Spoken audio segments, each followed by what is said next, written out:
अगला टॉपिक है मेनियर्स डिजीज़। अच्छा, मेनियर डिजीज़ जो है ये क्रॉनिक डिसऑर्डर है। इसके अंदर क्या होता है कि एपिसोड्स होती हैं हमारे पास किस चीज़ की, वर्टाइगो की, हेयरिंग लॉस की और टिनाइटिस की। और साथ क्या होता है, सेंसेशन ऑफ ऑरल फुलनेस। सो क्या होंगे कि चक्कर आएंगे, हेयरिंग लॉस होगा और कानों में टिनाइटिस होगा, यानी कि आवाज़ आएगी एक अजीब सी, और साथ जो है ना ऐसे कि जैसे कान जो है वो भरे में सेंसेशन ऑफ ऑरल फुलनेस होगी। इनिशियली क्या होता है कि पहले जो है ना एपिसोड छोटे छोटे होते हैं और खुद ही रिजॉल्व हो जाते हैं, लेकिन आहिस्ता आहिस्ता क्या होता है कि हीयरिंग लॉस प्रोग्रेस करता है और परमानेंट भी हो जाता है फिर उसके बाद हीयरिंग लॉस। पैथोफिजियोलॉजी में क्या होता है कि इंक्रीज वॉल्यूम या प्रेशर जो उनसा होता है वो एंडोलिम्फ के अंदर बढ़ जाता है। यहाँ पे जो एंडोलिम्फ है वो दिखाया हुआ है कि कोक्लियर डक्ट के अंदर एंडोलिम्फ होता है और इसके अलावा जो मेम्ब्रेनस लेब्रिंथ है उसके अंदर एंडोलिम्फ होता है। ये जो मेम्ब्रेनस लेब्रिंथ है ये बैलेंस को कंट्रोल करता है सेमी सर्कुलर कैनाल, और ये जो सा ये हेयरिंग के लिए होता है। तो इसके अंदर अगर ज़्यादा हो जाता है तो उसकी वजह से क्या होता है कि हेयरिंग जो है वो हेयरिंग इफेक्ट होती है, कॉकलियर वाला हेयरिंग इफेक्ट होती है। और अगर इसके अंदर मेम्ब्रेनस लेब्रिंथ के अंदर बढ़ता है तो उसकी वजह से क्या होता है कि बैलेंस जो है वो बैलेंस जो है वो अफेक्ट होता है।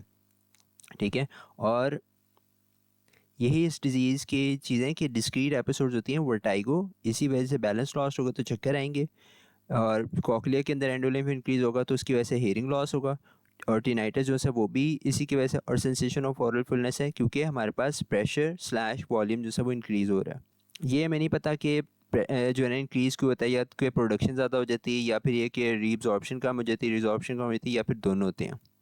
स्केची के अंदर उसने दिखाया हुआ कि जो रूम है ये साउंड ट्रांसमिशन के लिए कॉकलिया जो है ये कॉन्च शेल जो है वो कॉकलिया को दिखा रहा है। जो कॉकलिया है इसके अंदर स्केला टेम्पनाई, स्केला वेस्टिबुलाई है, इनके अंदर पेरीलिम्फ है। और जो ये है ना स्केला मीडिया, कोक्लियर डक्ट, इसके अंदर है एंडोलिम्फ। स्केला मीडिया के अंदर कोक्लियर डक्ट जिसको कहते हैं उसके अंदर है एंडोलिम्फ। और जो स्केला वेस्टिबुलाई और स्केला टेम्पनाई ना ये आपस में मिले होते हैं, कॉन्टीन्यूस होते हैं, ये इसको सराउंड कर रहे होते हैं।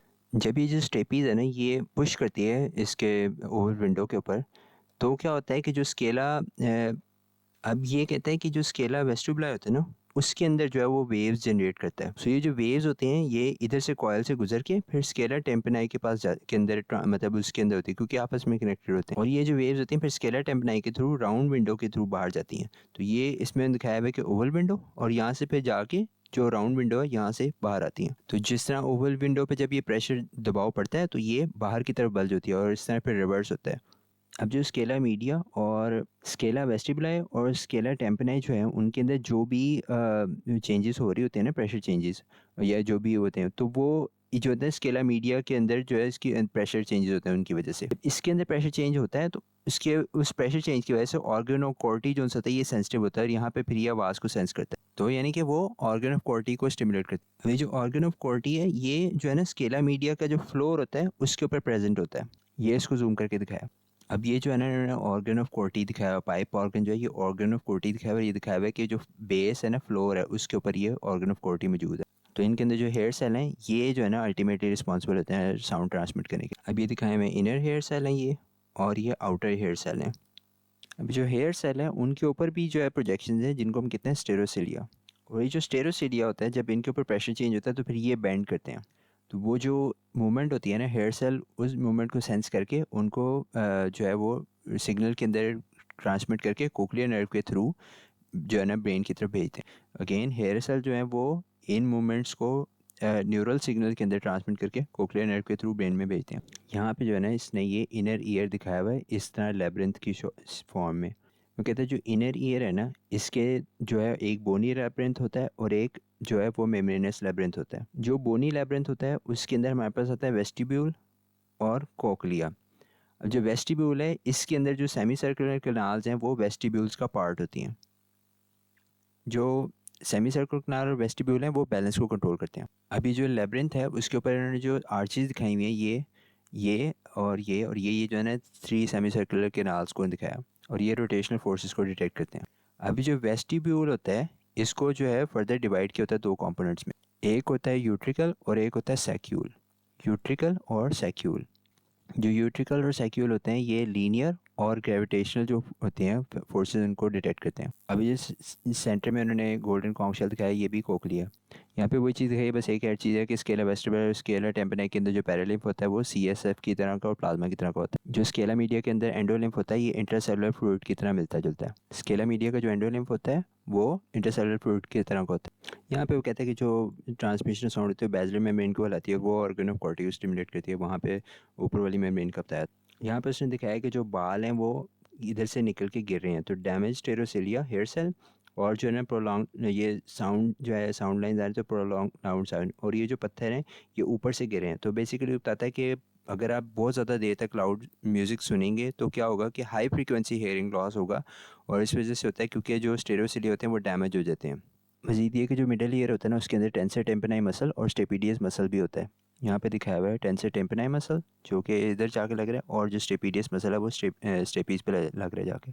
जो कोर्डी टेम्पनी नर्व होती है, ये जो 7 लिखा हुआ है, 7 जो फेशियल नर्व है, 7 नर्व जो है क्रेनियल फेशियल नर्व उसकी ब्रांच है।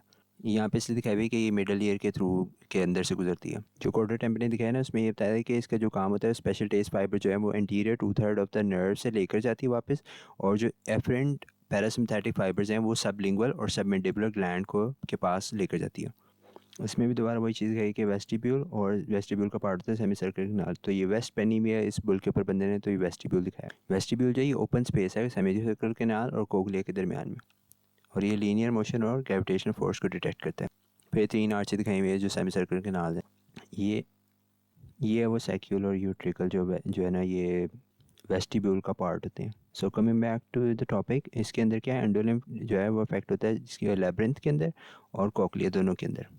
मेनियर डिजीज़ की जो इटियोलॉजी है या आप कह लें कि जो उसकी कॉजेज़ हैं वो मल्टीफैक्टोरल है। जो इसकी कॉजेज़ उसके अंदर हमारे पास आते हैं जेनेटिक फैक्टर, लाइफस्टाइल जिसके अंदर हमारे पास स्मोकिंग और जो नॉइज़ एक्सपोजर है, और उसके अलावा पोटेंशियली हो सकता है कि इन्फेक्शन और ऑटोइम्यून कंडीशन जो है वो भी रोल प्ले करती हूँ। जो एक्यूट कॉज है उसके बारे में ये होता है कि हाइड्रोलिक प्रेशर एकदम से चेंज हो जाए, या फिर मेम्ब्रेनस लेब्रिंथ रप्चर हो जाए, या फिर एक इस्कीमिया, या फिर एक्यूट इन्फ्लेमेशन।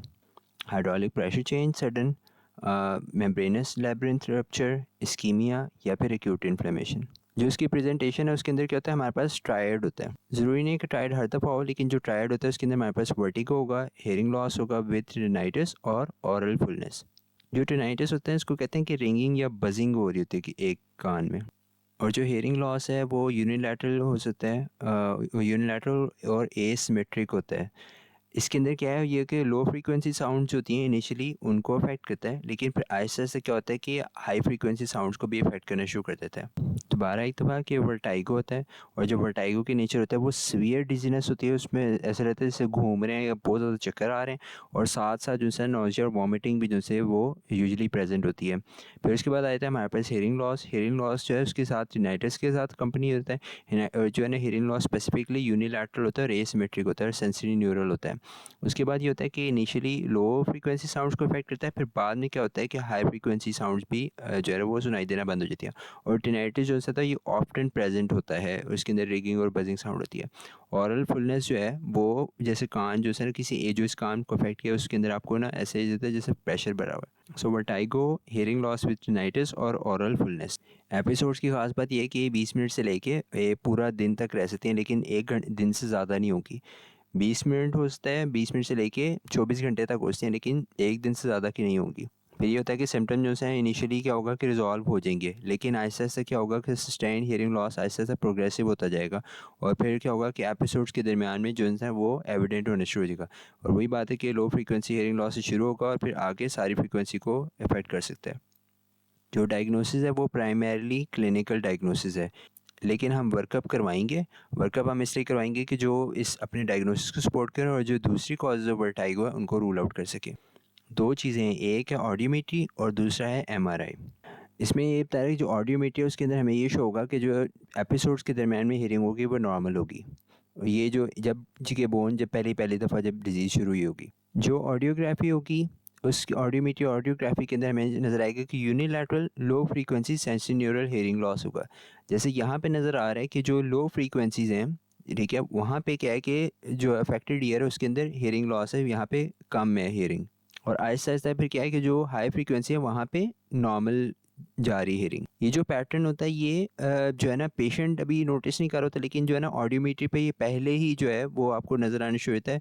और इसमें क्या होता है कि अभी पेशेंट जो है उसके अंदर परमानेंट हेयरिंग लॉस नहीं हुआ होता, तब भी हमें जो है ऑडियोमीट्री पे चीज़ें नज़र आ जाती हैं। लेकिन अगर ना डिटेक्ट किया जाए तो फिर ओवर टाइम क्या होगा, हेयरिंग लॉस सस्टेन्ड हो जाएगा और प्रोग्रेसिव हो जाएगा, और उसके बाद जो है ना फिर हो सकता है कि इतनी वर्सन होता जाएगी सिवियरिटी, और ये भी हो सकता है कि दूसरा जो कान है वो भी इफेक्ट होना शुरू हो जाए। यहाँ पे हमारे पास एक चीज़ है कि जो है ना पेशेंट जो है ना यूजली जो है ना एक्यूट एपिसोड्स के दरमियान में तो ऑडियोग्राफी हो नहीं सकती, क्योंकि पता नहीं कब एपिसोड और 20 के मिनट से, क्योंकि चंद घंटे होते रहते, तो आपको ऑडियोलॉजिस्ट जो है ना वो ज़रूरी नहीं कि हर वक्त अवेलेबल हो उसके। दूसरी चीज़ ये है कि फिर पहुंचने के अंदर टाइम लग सकता है, उसकी वजह से भी जो है ना आप ड्यूरिंग एपिसोड ऑडियोग्राफी नहीं, ऑडियोमेट्री नहीं कर सकते। जो एमआरआई है ये बहुत इंपॉर्टेंट है। एमआरआई के अंदर हमने देखना कि वेस्टिबुलर श्वानोमा, सेरेब्रल वैस्कुलर डिजीज़ या जो मल्टीपल स्क्लेरोसिस, खासतौर पर मल्टीपल स्क्लेरोसिस और वेस्टिबुलर श्वानोमा जो है ना इनको हमने रूल आउट करना है। उसके लिए हमने एमआरआई करवानी, ये जो है ना मेनियर डिजीज़ को मिमिक कर सकते हैं। जो डिफरेंशियल डायग्नोसिस के अंदर हमारे पास वेस्टिबुलर माइग्रेन आ सकता है, एक्यूट लेबरेंथाइटिस आ सकता है, बीपीपीवी आ सकता है, या वेस्टिबुलर श्वानोमा, एक्यूस्टिक न्यूरोमा जिसे कहते हैं, autoimmune infection of the inner ear disease, या वर्टिब्रो बेसिलर इनसफिशिएंसी। लास्ट में पेरिलिम्फेटिक फिस्टुला या सुपीरियर कैनाल डेहिसन सिंड्रोम है। पहले मैनेजमेंट देख लेते हैं, फिर डिफरेंशियल को डिस्कस करते हैं कि जो मैनेजमेंट है इसके अंदर क्या है कि हमारे पास कोई एग्जैक्ट क्योर नहीं है, लेकिन जो ट्रीटमेंट होगा वो सिम्टम्स को मैनेज करने के लिए और क्वालिटी ऑफ लाइफ को इम्प्रूव करने के लिए हमारा फोकस होगा। क्योंकि हमने इसके अंदर देखा है कि इसकी जो एटियोलॉजी उसके अंदर लाइफस्टाइल जो है सिगरेट स्मोकिंग और उसके अलावा लाउड म्यूज़िक जो है ना वो इसकी एटियोलॉजी में। तो लाइफस्टाइल मॉडिफिकेशन जो है वो हमारी फर्स्ट लाइन थेरेपी है। लाइफस्टाइल मॉडिफिकेशन से क्या है कि जो है ना अटैक की जो फ्रीक्वेंसी है और जो सेवेरिटी है उसको हम कम कर सकते हैं। फिर क्योंकि हमने देखा था कि जो एंडोलिम्फ होता है इसकी जो कॉम्पोजिशन होती है वो इंटरसेलुलर फ्लूइड से मिलती होती है, तो इस वजह से हम जो है ना डाइटरी सॉल्ट रिस्ट्रिक्शन करते हैं 2 to 3 ग्राम पर डे तक। उसकी वजह से क्या होता है कि ये जो मॉड्यूलर फ्लूइड शिफ्ट होता है वो उसको कम करके ट्राई किया जा सकता है कि ये कम हो जाए डिजीज़। जो कैफ़ीन और निकोटीन है वो हम कम इसलिए करते हैं क्योंकि ये दोनों जो है ये वेज़ो कंस्ट्रिक्शन करते हैं, और वेज़ो कंस्ट्रिक्शन की वजह से होता है कि जो जो है ना इनर ईयर को ब्लड फ्लो अगर कम हो तो एक पोटेंशियल कॉज ये हो सकती है कि इनर ईयर को कम होने की वजह से एंडोलिम्फ जो है वो उसके अंदर इरिटेशन या जिस भी वजह से वो इंक्रीज़ हो जाए। फिर लिमिटेशन ऑफ अल्कोहल है, इसकी बेसिस नहीं पता। फिर हमारे अगली चीज़ आती है हमारे पास के जो एलर्जी ट्रिगर्स हैं उनसे अवॉइड करना, जिसमें फूड एंड एनवायरमेंटल एलर्जी जो पेशेंट्स को होंगे उनसे बचना है, क्योंकि ऐसा देखा गया है कि जो एलर्जीज़ होती हैं उसकी वजह से क्या होता है कि जो एंडोलिम्फेटिक सैक है उसके अंदर फ्लूइड जो है वो एक्स्ट्रा विजिट करते हैं या उसके अंदर जो उसका वॉल्यूम है वो इंक्रीज़ हो सकता है। तो इस वजह से एलर्जी ट्रिगर से बच के भी ये इससे पोटेंशियली बचाव किया जा सकता है। फिर ये है कि स्लीप इम्प्रूव करें और स्ट्रेस जो है इसको मैनेज करें, तो उससे भी जो है बेहतर होने के चांसेस होते हैं। सो लाइफस्टाइल मॉडिफिकेशन में हमारे पास आ जाएंगी सॉल्ट इंटेक रिस्ट्रिक्शन कम कर दें, लिमिटेशन और कैफ़ीन और निकोटीन, और उसके अलावा ये कि अल्कोहल जो है उसकी लिमिटेशन, एलर्जीज ट्रिगर से अवॉइड करना है, और जो है ना स्लीप हाइजीन बेहतर करनी है और स्ट्रेस मैनेजमेंट करनी है। फार्माकोथेरेपी पे हैं तो उसके अंदर हमारे पास आ जाती है डायूरेटिक्स की ऑप्शन है, जिसमें हाइड्रोक्लोरोथायज़ाइड जो कि थायज़ाइड डायूरेटिक है। ये क्या करेगी कि फ्लूइड बैलेंस को रेगुलेट करेगी और हो सकता है कि जो एंडोलिम्फ है उसके वॉल्यूम को रिड्यूस कर दे। दूसरी ऑप्शन हमारे पास आ जाती है वेज़ोडाइलेटर्स की, जिसके अंदर बीटा हिस्टीन जो एक नाम है। एक्यूट अटैक की जो है उनकी मैनेजमेंट के लिए हमारे पास वेस्टिबुलर स्पेसेंट है, क्लोनेजिपैम जो कि बेंजोडाइजेपीन के अंदर से है, और जो एंटीमेटिक है प्रोमेथाजीन जो कि D2 एंटेगनिस्ट है फर्स्ट जनरेशन एंटीसाइकोटिक के अंदर। सो मेडिकेशन के अंदर हमारे पास आएगी डायूरेटिक्स आ गए, और जो हैं उसके बाद वेज़ोडाइलेटर्स, वेस्टिबुलर वेस्टिबुलर स्प्रेसेंट्स और एंटीमेटिक्स। यहाँ पे गलती हुई कि जो एंटीमेटिक प्रोमेथाजीन है ना ये एंटी हिस्टामीन है। एनबीएमई में वो कहता है कि जो डायग्नोसिस है ना मेनियर डिजीज़ का वो आप वेबर्स और रीनियस टेस्ट से सपोर्ट कर सकते हैं।